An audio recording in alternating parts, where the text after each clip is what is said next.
2011 Chevy Impala. It has a evap code saying that there's a leak within the evap system, as well as a lean condition that's causing excessive like maxed out fuel trims. As you can see, fuel trims are completely maxed out.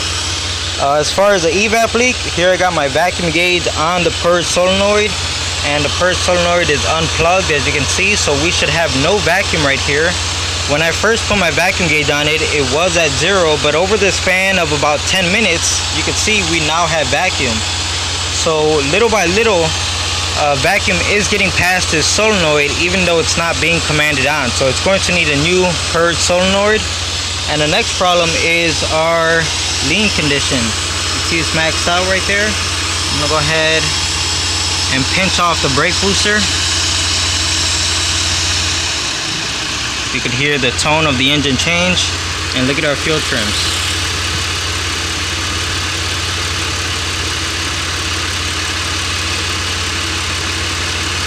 Our leak here is at the brake booster. Nice, and there goes everything correcting itself. This car is fixed.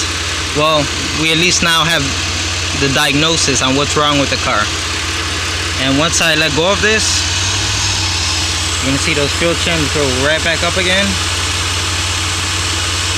And there goes our leak once again. It is about a week later and we have this Impala back. As you can see, it's still running very lean. I just wanted to get a baseline before I start putting the new parts on the car. Okay, so I figured let's start easy, okay? The first thing, I'm pretty sure we have a Brad. Who the hell is Brad? I'm pretty sure we have a bad brake booster, but it's super easy to remove this hose and basically like a check valve right there and install a new one. And let's go ahead, turn the car on. If the fuel trims have not been affected, then we're just going to continue with changing the brake booster. So it did not make a difference. You can see the short-term fuel trim just climbing all the way up. So just as I suspected, it is the brake booster. So here's where I'm at so far. I'm going to just explain things. It's pretty easy, okay? So here's the brake booster. It's going to be held on right here. You just remove the two 15mm nuts. You can see I have them right here. So once you remove them, it's going to allow you to move the brake booster all the way over here, because these are not hard lines. As you can see, they're like braided lines, so it gives you that slack to be able to move this over here. And as far as these coolant lines, they normally stick out a little bit farther, but all I did was remove the two 10mm nuts to hold it in place, and as you can see, now I'm able to push it back a little bit further. So let's go inside the car. So first of all, you want to remove this shielding that would normally be up here. It's mainly just held on with plastic clips like this that you can easily just pop off, and then you fish through the OBD2 connector, which also comes off pretty easy, and you disconnect the little light, which would normally be right there, and it lets you remove this and get it out of the way completely. You can see here goes your brake pedal, and what you want to do is disconnect this lever from the brake pedal, and you can see it naturally sits right there on that pin coming out of the pedal assembly. And there's a 10mm nut, looks just like this, that's on there. So once you remove that, but before you remove this nut, you're gonna have to remove a small sensor. It looks like this. It has a 7mm bolt coming from the back side. So get this from the back side of this bracket. So if you get that sensor out of the way, it gives you just a little bit more space to work in here and get that 10mm off to disconnect the pedal, as you can see I've already done. Alright, so here's where I'm at, and I found a part that's actually bad on this and what's causing our vacuum leak. It's actually like this, I don't know what to call it, some sort of a diaphragm, but you could see it's actually torn right there. See it? So this is what's causing our vacuum leak. Now, I looked for this part online and I couldn't find just this part alone. Like, they only sell it if you buy a brand new brake booster. You can see that one's right there, and it comes right off if you wanted to. So you could keep fishing for this part. You could go to a salvage yard and look for this part, or you could just buy an entire brake booster. And if you're feeling lazy, you could simply remove that piece off of the new part and simply install it on yours and put everything back together, and that way you don't even have to mess with anything inside of the car. It's completely up to you, but since I'm working on someone's car and the brake booster looks rusty, it's an older car, I did tell them we would put a new brake booster on it, so it's what we're going to do, and we have the part here, so it makes no, well, to me, as far as someone paying me to do it, I have to do it the right way. You know, I'm not going to be lazy and just, you know, charge them the same price and put the, you know, the piece off of that part on here and call it a day and send her down the road. That's not how I do things. So we're actually going to put the new brake booster on this car. In my experience, brake boosters are normally bolted in. You know, they have either studs coming out of the booster or studs coming off of the cowl of the car, and you put the nuts on it right in and it holds on. But not this one. It's a different design. You can see it just kind of looks like it kind of locks in. So here's one tab right here. See, this tab sticks out way, I know it's hard to see, this tab sticks out way further than everything else, and that's pretty much the locking tab. So let's go on the car and we could actually see that part on the old brake booster. So if you come in from the passenger side, and let's go behind the ignition wires. So there goes the brake booster right there, and there goes the little tab I was talking about. And you can see how if you push it in, it'll let you rotate the entire brake booster counterclockwise to disengage it. So here's an idea I'm going to try, because it can be quite difficult to try to press that tab in and rotate the booster at the same time, especially since that tab is not easy to press. So here I have my panel prying tool. You can see how it's like a wedge style tool. So what I'm going to do is come from this side and pretty much wedge it between the bracket and that tab, and it's going to help us so that we don't have to keep, or we don't have to press a tab ourselves, and the tool is going to keep that pressure on, and all we really have to focus on is turning the booster. So this is just an idea of mine. We're going to see if it works. Alright, so I'm going to try to do this with one hand since I don't have my tripod iPod with me. That's just a joke. I know it's a shitty joke. Alright, so getting the pry bar in. Let's see if it'll turn. Ah, yes. So you did see that it did turn. So wedging that tool back there on that metal tab did help us. And there we go. You can see the tab is now past its locking point, so we can pull the tool out. You see where it's supposed to lock in, and it's now past that. Alright, so I put my pry bar on it, gave it another good turn, and it completely came loose, as you can see. So now let's try to fight to get this out of here. This is a big brake booster, and it's not going to come out without a fight, okay? So I quickly realized that there's no way in heck you're going to get that brake booster out without removing more parts. So the first thing I did was remove the heat shield on the exhaust manifold. As you can see, it's only held on with 4 bolts, 2 10mm right there and 2 right there, and it lets you fish out that exhaust shield, okay? So I tried removing the brake booster once again, and sure, it gave me a little bit more space, but no dice, okay? So at that point I realized there's no way around it. The exhaust manifold has to come off this small connecting pipe. So you can see it's got 3 studs that go right there, and 3 on this side. There's 1 back there. So if you're lucky, when you go to remove the nuts, it's going to remove the entire stud. And to me, that's the best case scenario, but because without the studs in the way, it makes it way easier to remove this connecting pipe. And as you can see, yeah, so 5 out of the 6 nuts came off with the studs. The only one that stood in place was this one right here, but it's loose already and it's ready to come off, as you can see. And I'm just gonna go ahead and fish it out and try to work around this heater hose right here. Now, since you only need the space right here to get the booster out, you don't have to completely remove this pipe. So as you can see, I got mine loose. All I'm going to do is kind of push it down here and get it out of the way. So right there, you can see it's out of the way, and it gave us all of this space right here with the brake booster area, make it a little bit easier.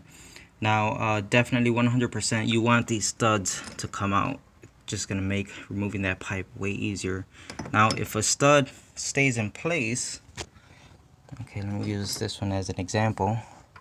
Okay, so let's just say we remove the nut but the stud is in place. You could actually grab a 5.5 millimeter socket and it's gonna fit right on the end of that stud and you can extract the stud. Oh, and as you can see, I moved the coolant hoses pretty much underneath the exhaust, so they were kind of up here and I just pushed them down.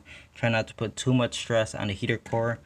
You're just bending the rubber hose. You don't want to bend the pipe at the heater core. So this brake booster is ready to come out, but there's just one more thing that I have to point out is there is a rubber boot back there, and as you can see, and initially I thought it was going to come off with the brake booster because it doesn't seem like it wants to pull out from the inside of the car, but it doesn't even want to come off with the brake booster. It seems like it wants to stay attached to the car. As you can see, the new brake booster does not come with that boot.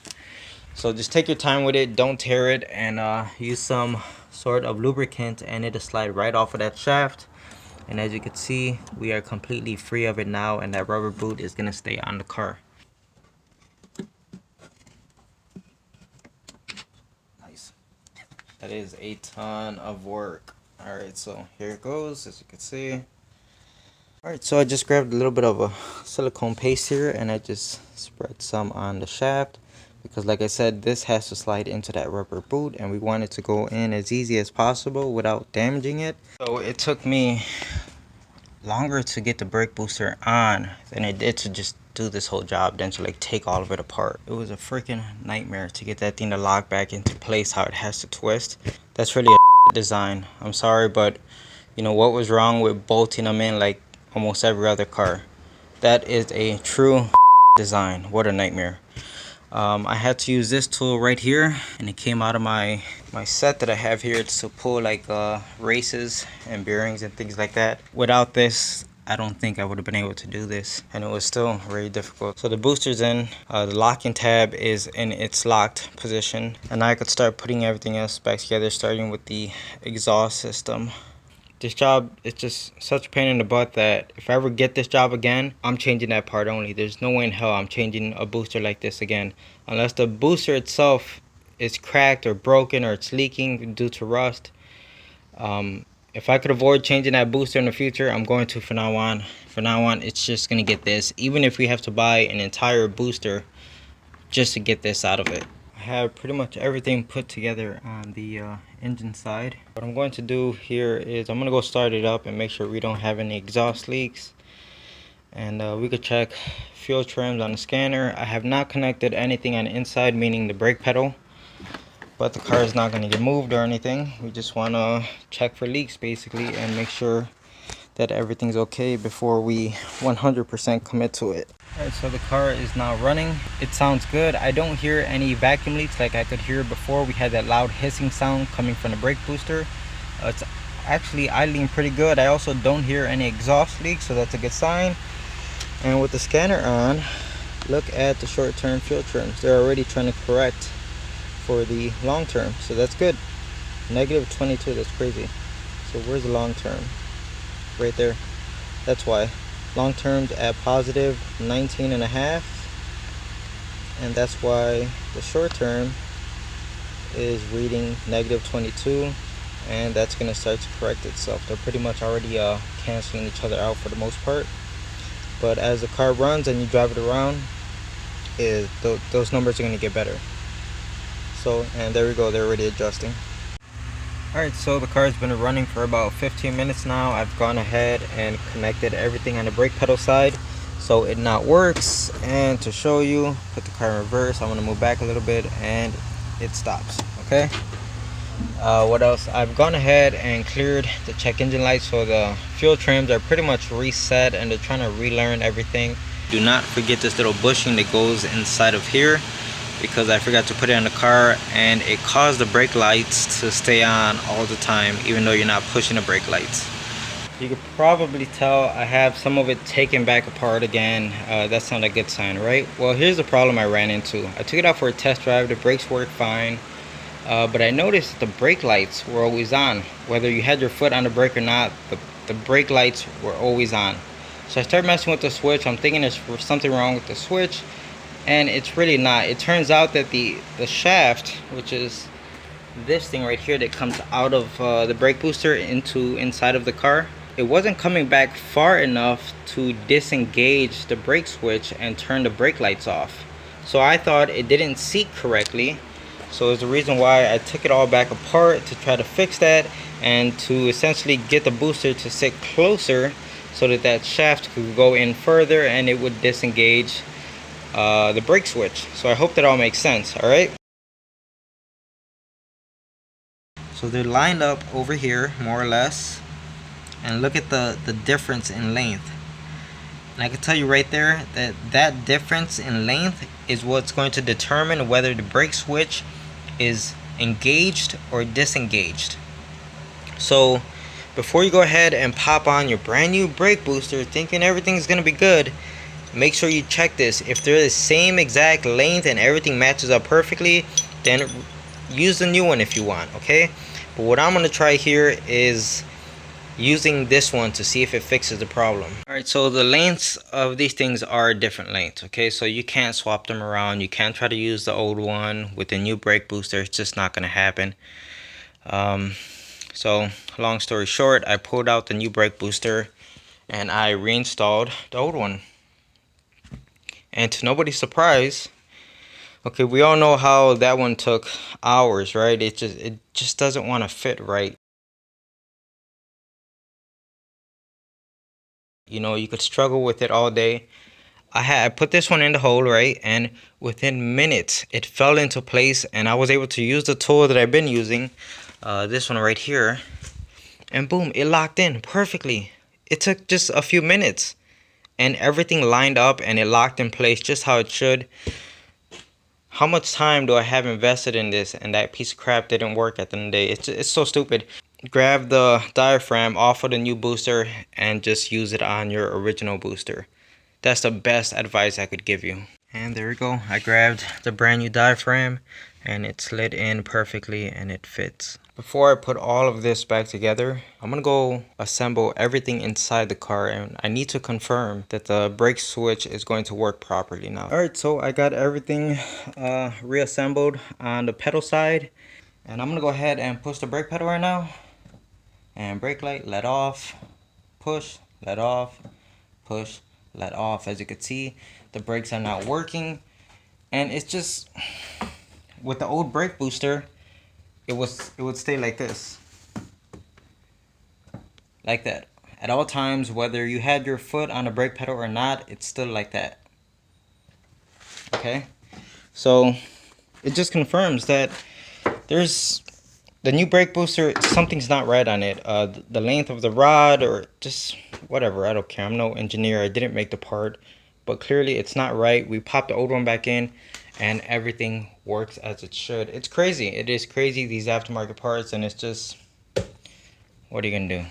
But I can only hope that this video is a warning for someone who's attempting a job like this. Don't waste your time on those parts, okay?